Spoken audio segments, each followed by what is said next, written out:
এই যে এখন প্যান্ট জামা পরেছে বেবো, সুন্দর একটা রেড প্যান্ট, এই সরি রেড কালারের একটা গেঞ্জি পরেছে আর একটা কালো প্যান্ট পরেছে, হাফ প্যান্ট, হেভি লাগছে বেবো। বাবা এখানে এসে বস, ওই কোনায় যা, তুই ওই কোনায় গিয়ে ডাক, তুই কোনায় গিয়ে ডাক, আর তুই ওই কোনায় গিয়ে ডাক।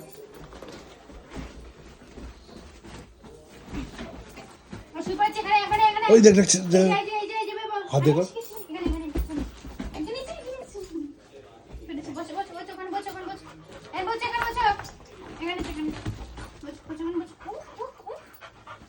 এই যে ভাইকে নিয়ে বসে পড়েছে এখন।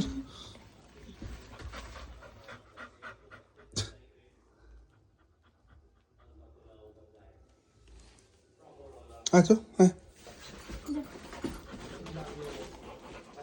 প্যান্ট পরে কেমন লাগছে তোমার? তোমার প্যান্ট জামা পরে কেমন লাগছে?